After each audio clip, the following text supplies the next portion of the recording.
Hello बच्चों। तो आज हम जो है बहुत इंपॉर्टेंट टॉपिक स्टार्ट कर रहे हैं जिसका नाम है गामा फंक्शन। ठीक है। तो बीटा और गामा फंक्शन का ये पार्ट हम करेंगे। इसमें पहले हम आज मैं गामा फंक्शन के ऊपर बात करूँगा। तो इसकी मैं गारंटी आपको देता हूँ इस चीज़ में कि आपको गामा फंक्शन जब तक ये वीडियो ख़त्म होगी तो आपको ये पूरा का पूरा समझ में आ जाएगा। तो पूरा का पूरा ये क्वेश्चन भी करेंगे हम इसके ऊपर, यानी गामा फंक्शन के बारे में भी पढ़ेंगे और इसके ऊपर जो प्रीवियस ईयर क्वेश्चन आए हैं, यानी जो आपके एग्ज़ाम में क्वेश्चन आए हैं उसको भी मैं सॉल्व करवाऊँगा। तो सारे फॉर्मूले बनते कैसे हैं, क्या होता है, किस तरीके से होता है, सबके बारे में बात करेंगे। सबसे पहले बात करेंगे इसकी स्टैंडर्ड फॉर्म क्या होती है। ठीक है, यानी इसको डिनोट किस तरीके से, स्टैंडर्ड फॉर्म यानी इसको डिनोट किस तरीके से करते हैं गामा फंक्शन को। तो ऐसा एक साइन होता है। ठीक है, यानी ऐसा। ठीक है, ऐसा एक साइन बनाते हैं और इसको हम बोलते हैं गामा। क्या बोलते हैं? गामा। ठीक है, गामा बोलते हैं। अब इसको डिनोट किस तरीके से करते हैं, मान लेते कोई नंबर n है तो हम लिखते हैं गामा n बराबर इंटीग्रेशन 0 टू इन्फिनिटी। ये स्टैंडर्ड फॉर्म बता रहा हूँ मैं आपको। e raise to power minus x, x raise to power n minus one d x, जहाँ पे n जो होता है वो एक नेचुरल नंबर हो सकता है। ठीक है, तो n क्या होता है? एक नेचुरल नंबर होता है। तो ये तो हो गई इसकी स्टैंडर्ड फॉर्म। अब थोड़ा सा इसके रिजल्ट के ऊपर हम बात करेंगे, किस किस तरह से रिजल्ट आते हैं, क्या क्या होता है। ठीक है, तो देखिए बच्चों, आपको ये इक्वेशन वन दे रखी है। इक्वेशन वन में अगर मैं n इज इक्वस टू, ठीक है, वन पुट करता हूँ तो क्या होगा? n is equals to one put करूँगा तो ये बनेगा कुछ gamma one is equals to बनेगा 0 से infinity integration e raise to power minus x और x raise to power one minus one d x, ऐसा बनेगा। ठीक है, इसको अगर सॉल्व करना चाहें तो क्या बनेगा? 0 से infinity x raise to power zero हो जाएगा। X raise to power zero की वैल्यू कितनी होती है? तो होती है वन डी एक्स। तो ए की power minus x d x हो जाएगा। ठीक है, इसको थोड़ा सॉल्व करते हैं। इंटीग्रेशन आप सबको सॉल्व करना आता है। तो e raise to power x minus x का होता है minus e raise to power minus x, 0 से इन्फिनिटी इसका इंटीग्रेशन होता है। ठीक है, अब इसको ज़रा जब हम लिमिट की वैल्यू रखेंगे, लिमिट की वैल्यू कैसे रखते हैं? पहले रखते हैं हम ऊपर वाली, यानी ये जो दिख रहा है, फिर रखते हैं हम नीचे वाली। ठीक है, और ये कैसे रखेंगे? ये बनेगा माइनस, पहले तो इसको थोड़ा सा और सॉल्व कर रहा हूँ। ये बन जाता है minus e raise to power minus x को हम लिख सकते हैं e raise to power one upon करके प्लस एक्स, ये 0 से इन्फिनिटी। ठीक है, तो ये बन गया minus one upon e raise to power infinity minus फिर minus one upon e raise to power zero. ठीक है, ये बन गया। अब ये बनने के बाद में ये बन जाता है आपका minus one upon infinity, minus one upon infinity कितना होता है? ज़ीरो, और माइनस माइनस हो जाता है प्लस का वन अपॉन ए की पावर ज़ीरो हो जाता है वन, तो इसका आंसर आ जाता है वन। तो इससे एक कंक्लूजन हमारे को मिलता है। क्या मिलता है? मैं आपको बताता हूँ। कंक्लूजन ये मिलता है कि जब भी हम गामा वन की वैल्यू निकालते हैं तो इसका आंसर वन ही आता है। ठीक है, तो गामा वन की वैल्यू क्या होती है? तो वो वन होती है। ये बात आप याद रखेंगे। पहला रिजल्ट मैं आपको ये बता रहा हूँ। दूसरे रिजल्ट पे ज़रा आते हैं हम इसके, उसके बाद में इसकी फैक्टोरियल फॉर्म भी आपको करवाऊंगा। दूसरा रिजल्ट क्या होता है कि वो है आपका रिडक्शन फार्मूला। ठीक है, क्या होता है? Reduction formula for gamma n. ठीक है, अब इसके बारे में थोड़ा सा बात करते हैं। गामा एन की वैल्यू आपको पता ही है कि क्या होती है ना? तो गामा एन की वैल्यू जो आपको पता है उसमें हम एन प्लस वन डाल देते हैं एन की जगह पे। क्या होती थी? 0 से infinity e raise to power minus x, x की पावर एन माइनस वन होती थी तो n plus one minus one, है ना, डी एक्स। क्या बन जाता है ये बन जाता है 0 से infinity e raise to power minus x और एक्स की पावर एन बन जाएगा डी एक्स।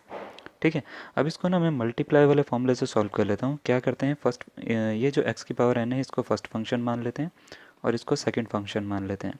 ठीक है, तो क्या कहता है वो फॉर्मूला? वो कहता है कि अगर आपको मल्टीप्लाई करनी तो मल्टीप्लाई करने का तरीका ये होता है, फर्स्ट फंक्शन को ऐसे ही रखो, इंटीग्रेशन करो सेकंड फंक्शन का 0 से infinity e raise to power minus x d x का, फिर minus integration d by d x of करो आप x raise to power n, फिर इंटीग्रेशन सेकंड फंक्शन यानी e raise to power minus x d x, फिर d x आप इस तरीके से लगाओ। ये आपको अगर फॉर्मूला याद है तो अच्छी बात है, नहीं याद है तो ये होता है फॉर्मूला मल्टीप्लाई करने का।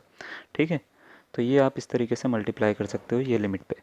तो सबसे पहले तो हम देखते हैं ये फर्स्ट फंक्शन को हमने छोड़ा था, एक्स की पावर एन को तो छोड़ दिया था। A raise to power minus x का जो होता है वो क्या होता है? वो होता है माइनस। तो माइनस हम क्या करते हैं यहाँ पे बाहर निकाल देता हूँ मैं। यहाँ पे ये निकाल दिया मैंने माइनस बाहर, e raise to power minus x होता है।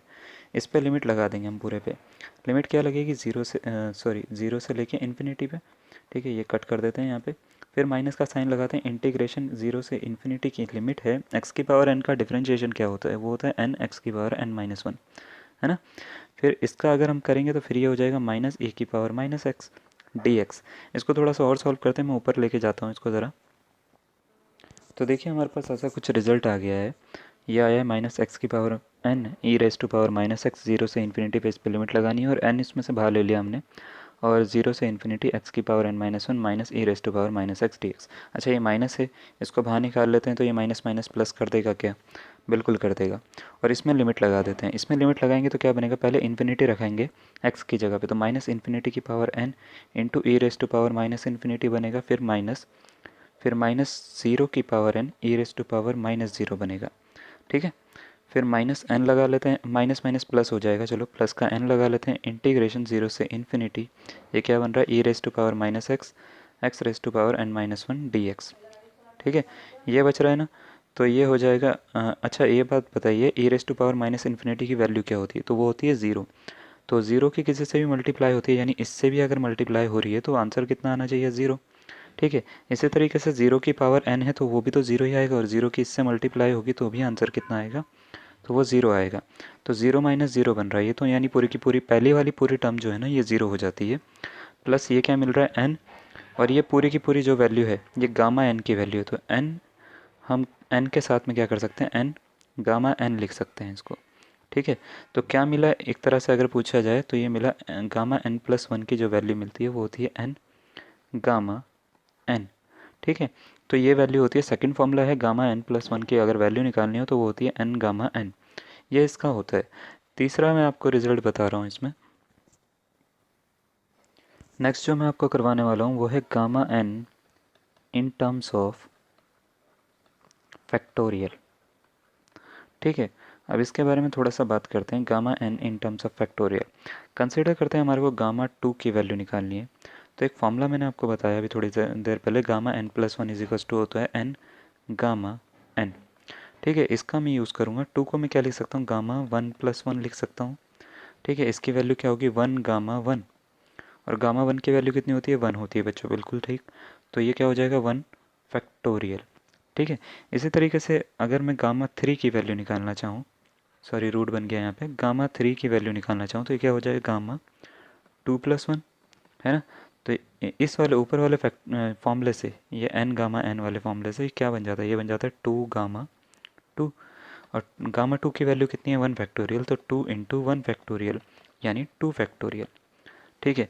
इसी तरीके से गामा फोर की अगर मैं निकालना चाहूँ तो क्या मिल जाता है, ये मिल जाएगा गामा थ्री प्लस वन, इसको अगर मैं सॉल्व करूँगा तो ये आएगा थ्री फैक्टोरियल, ठीक है। तो क्या मुझे पता लग रहा है कि अगर मैं गामा एन की वैल्यू निकालता हूँ तो उससे एक कम एन माइनस वन फैक्टोरियल मुझे मिलता है, तो गामा एन की जो वैल्यू होती है वो होती है एन माइनस वन फैक्टोरियल।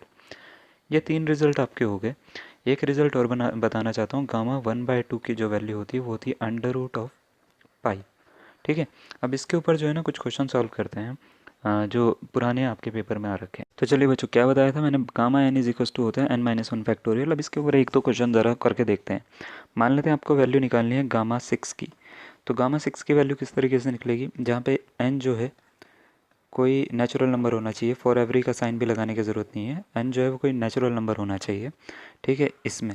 तो गामा सिक्स की वैल्यू क्या होगी, इस फॉर्मूले से ये कहता है कि ये five minus one factorial, six minus one factorial हो जाएगी। सिक्स माइनस वन फैक्टोरियल कितना होता है, तो ये होता है फाइव फैक्टोरियल। फैक्टोरियल नोटेशन को सॉल्व करने का बड़ा आसान सा तरीका होता है, फाइव से नीचे जितने भी नंबर दिख रहे हैं ना, जैसे फाइव के बाद क्या आता है, फोर आता है, फिर थ्री, फिर टू, फिर वन, ये सबको मल्टीप्लाई में लिख दो, ये फैक्टोरियल नोटेशन हो जाती है इसकी। तो फाइव फोर ज़ा ट्वेंटी, ट्वेंटी टू ज़ा हो जाता है फोर्टी, फोर्टी थ्री ज़ा हो जाता है वन ट्वेंटी, तो वन ट्वेंटी इसका जो है आंसर होगा। इसी तरीके से अगर मैं आपसे बोलूँ गामा फाइव की वैल्यू निकालो, तो आप क्या करोगे, फाइव माइनस वन यानी फोर का फैक्टोरियल कर दोगे, फोर का factorial four three two one, और इसका आंसर हो जाएगा चार तिया बारह दूनी चौबीस, ठीक है। इसी तरीके से अगर मैं पूछूँ आपसे गामा नाइन का निकालो, तो गामा नाइन का भी आप कर दोगे, एट फैक्टोरियल को आप सॉल्व कर लोगे जहाँ तक होता है, ठीक है ना। तो ये होता है इसको निकालने का तरीका। लेकिन अगर मैं इसको मिक्स फ्रैक्शन में बताऊं, तो मिक्स फ्रैक्शन में एक क्वेश्चन में लिख, और वो क्वेश्चन इस तरीके से है कि फाइंड करनी है आपको values gamma seven by two की। तो इसमें एक फॉर्मूला हम यूज़ करेंगे जो मैंने यहाँ पे लिखा हुआ है, देखो gamma n plus one is equals to होता है एन गामा एन, इसका मैं यूज़ करूँगा। तो गामा 7/2 की वैल्यू अगर मेरे को निकालनी है तो कैसे निकालूंगा? मैं इसको क्या करूँगा, गामा क्या लिख सकता हूँ, 5/2 + 1 लिख सकता हूँ। 5/2 + 1 को सॉल्व करोगे तो 7/2 हो जाता है। तो अब ये इसके जैसा बन जाता है गामा n+1 की, और इसकी वैल्यू होती है n गामा n होती है, तो 5/2 गामा 5/2 हो जाएगा। इसको थोड़ा सा और सॉल्व कर सकते हैं, यानी हम चाहें तो 5/2, और ये 2 है, ठीक है, -2 मत समझ लेना। गामा 5/2 को मैं क्या लिख सकता हूँ, 3/2 + 1 लिख सकता हूँ। तो ये अब देखो क्या बन जाता है, ये बन जाता है 5/2 इंटू 3/2 गामा 3/2 बन जाता है। इसको और सॉल्व कर सकते हैं, क्या कर सकते हैं हम, 5/2 इंटू 3/2 इंटू, अब मैं 3/2 को क्या लिख सकता हूँ, यहाँ पे लिख सकता हूँ 1/2 + 1। ये कब तक सॉल्व करना है, जब तक ये 1/2 नहीं आ जाता आपका, तब तक आपको सॉल्व करना है। ये 1/2 जहाँ पे आ गया आपकी कैलकुलेशन ख़त्म हो जाएगी। तो ये होता है 5/2 इंटू 3/2 इंटू 1/2 इंटू गामा 1/2, क्योंकि इसकी वैल्यू है आपके पास में, इसकी वैल्यू क्या होती है, √π 1/2 की। तो ये हो जाता है 5 3 15/8 √π, ठीक है, ये इसका आंसर हो जाएगा। तो एक चीज़ आपने नोटिस करी होगी, अगर तो नीचे 2 आ रहा है और ऊपर अगर आप ध्यान से देखो तो ये ऑड नंबर आ रहे हैं, 5 3 और 2 2 के गैप में आ रहे हैं, अगर यहाँ पे भी ऑड नंबर है तो, ठीक है। तो हमारे को अगर इस बेसिस पे वैल्यू निकालनी हो, जैसे हमारे को एक और वैल्यू निकालनी हो, तो कैसे निकालेंगे? जैसे कंसीडर करते हैं हमारे को निकालनी है गामा 11/2 की वैल्यू। तो आपको करना क्या है, सबसे पहले 9/2 करोगे, है ना, +1 करोगे गामा के अंदर, तो क्या क्या आएगा, ये आएगा 9/2 गामा 9/2। अच्छा, इसको मैं थोड़ा सा अब डायरेक्ट कर दूँ, 9/2 उसके बाद क्या आएगा, 7/2 + 1 आएगा, तो 7/2 गामा 7/2 बनेगा। फिर 7/2 को क्या लिख सकते हैं, 5/2 + 1, तो 5/2 गामा 5/2 हो जाएगा। इसी तरीके से फिर 3/2, फिर 1/2 और लास्ट में आ जाएगा गामा 1/2, है ना। तो ये इस सब की आपको मल्टीप्लाई करिए, जो भी आंसर आएगा, ठीक है, 900 समथिंग के आसपास, अपॉन में 32 आ जाएगा, क्योंकि 2 की पावर 5 बन रही है, ठीक है। √π इसका करेक्ट आंसर होगा, जो भी आ रहा है 945 आ रहा है या जो भी आ रहा है, ठीक है, ये इन सब की मल्टीप्लाई करके आंसर होगा, ठीक है। तो ये होता है तरीका निकालने का। लेकिन अगर आपको दे दिया जाए -1/2 गामा के अंदर, तो इसकी वैल्यू कैसे निकालते हैं, इसके ऊपर ज़रा हम बात करते हैं। क्वेश्चन लिखते हैं ज़रा यहाँ पे।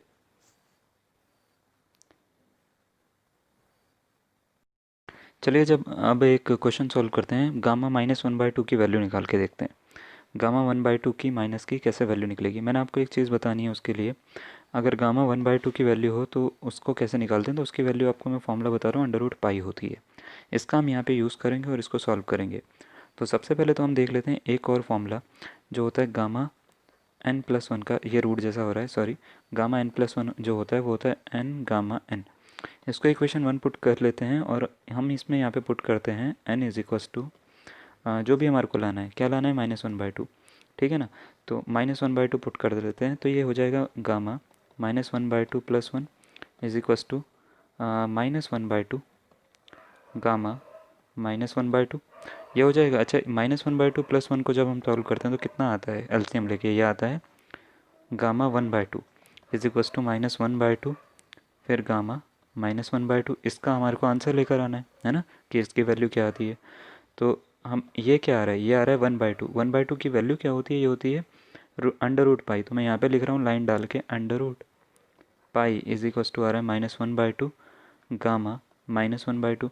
इसको जब इधर शिफ्ट करेंगे तो क्या हो जाएगा, ये हो जाएगा -2 √π इज इक्वस टू गामा -1/2। इसका मतलब मेरे को क्या पता लगा कि गामा -1/2 की जो वैल्यू होती है वो होती है -2 √π। तो हम इसलिए इसको बड़ी आसानी से निकाल सकते हैं। इसी के ऊपर जो है एक क्वेश्चन और मैं आप, चलिए बच्चों, तो आपको एक क्वेश्चन दे रखा है कि what is the value of gamma -3/2, ठीक है। गामा -3/2 की वैल्यू क्या होगी, इसका मान क्या होगा। तो इसमें जो है आपको चार ऑप्शन दे रखे हैं, -2 √π दे रखा है, 4/3 √π दे रखा है, -8/15 √π दे रखा है, और नन ऑफ दी अबव भी बोला है इसमें, यानी उनमें से कोई भी नहीं। तो कैसे निकालेंगे इसको, कैसे सॉल्व करेंगे, इसके ऊपर चलो बात करते हैं अब, ठीक है। तो चलिए बच्चों, एक फॉर्मूला हम आपको सबसे पहले बता रहे हैं कि हमारे को क्या पता है कि गामा n+1 की जब भी वैल्यू निकालते हैं ना, तो वो n गामा n निकलती है। एक और फॉर्मूला इसी के साथ में जो हम यूज़ करेंगे, -1/2 गामा की अगर वैल्यू पूछी जाए तो वो होती है -2 √π, ठीक है। जैसे आपको 1/2 की मैंने पहले बताई थी, 1/2 की क्या होती है, अंडर रूट पाई होती है। ऐसी -1/2 की जो होती है गामा की वैल्यू, वो होती है -2√π। ठीक है, इन दोनों का फर्स्ट वाले का इसमें जो है मैं यूज़ करूँगा। ठीक है, और इसके ऊपर इसको सॉल्व करूँगा। तो देखिए ज़रा, हम क्या है, फर्स्ट इक्वेशन जो दे रखी है ना, क्या दे रखी है, gamma n+1 is equals to n gamma n। इसमें ना क्या करते हैं, इक्वेशन 1 में मैं पुट कर देता हूँ n इज इक्वस टू, जो आपको आंसर चाहिए, -3/2 चाहिए गामा की वैल्यू, यहाँ पे पुट करते हैं। तो क्या हो जाएगा, gamma -3/2 + 1 is equals to -3/2 gamma -3/2 हो जाएगा। अच्छा, ये वाला मैंने एक और इसका फॉर्मूला बताया था, याद हो तो, गामा n+1 का। तो गामा n+1 का जो फॉर्मूला बताया था वो क्या बताया था, अगर आपको याद हो तो, क्या बताया था इसकी फैक्टोरियल नोटेशन। तो देखो, -3/2 है, +1 है, तो इसको जो है हम क्या कर सकते हैं, -3/2 + 1 को ये सॉल्व होके कितना आएगा, -3 + 2/2, एलसीएम ले लो इसका, इज इक्वस टू -3/2 गामा -3/2। तो क्या हो रहा है, ये हो जाएगा -1/2 गामा के अंदर, है ना, इज इक्वस टू -3/2 गामा -3/2। इसको ज़रा सॉल्व करते हैं। इसकी वैल्यू मैंने अभी आपको क्या बताई थी, इसकी वैल्यू जो मैंने बताई है वो क्या बताइए, यहाँ पे मैं लाइन खींच रहा हूँ, वो बताइए -2√π इज इक्वस टू -3/2 गामा -3/2। इसको इधर लेके जाते हैं, माइनस से माइनस काट देते हैं, तो ये बचाएगा आपका 4/3 under root pi is equals to हो गया गामा -3/2। तो देखिए, गामा -3/2 की वैल्यू निकल गई, क्या निकली, 4/3 अंडर रूट पाई। यानी ऑप्शन नंबर जो आया था शायद उसका 2 जो है उसका करेक्ट आंसर था, जो अभी क्वेश्चन मैंने आपको बताया। तो इस तरीके से जो है आप आराम से वैल्यू निकाल सकते हो, अगर आपको पता है गामा फंक्शंस के बारे में थोड़ा बहुत, तो आप आराम से इसलिए कोई भी क्वेश्चन सॉल्व कर सकते हो। तो एक क्वेश्चन मैं आपको देता हूँ, तो होगा कि फाइंड द वैल्यू ऑफ, ये आपके लिए होमवर्क है, find the value of gamma -5/2। देखते हैं, चलिए मैं आपको इसके ऑप्शन दे देता हूँ, ऑप्शन ताकि आप कर सको। ऑप्शन ए जो दे रहा हूँ मैं आपको, ऑप्शन ए दे रहा हूँ मैं, ये होगा 8/15 अंडर रूट 5। बी जो दे रहा हूँ वो दे रहा हूँ आपको 8/-8/30 अंडर रूट 5। सी जो ऑप्शन दे रहा हूँ वो दे रहा हूँ -8/अंडर रूट 15, सॉरी 8/15 और अंडर रूट 5। और ऑप्शन डी जो दे रहा हूँ वो है -4/15 अंडर रूट 5। इन चारों में से कौन सा ऑप्शन जो है वो करेक्ट होगा, वो आप मुझे कमेंट करके ज़रूर बताइएगा, अगर आपको इतना समझ में आ गया है। तो आज के लिए इतना ही, धन्यवाद।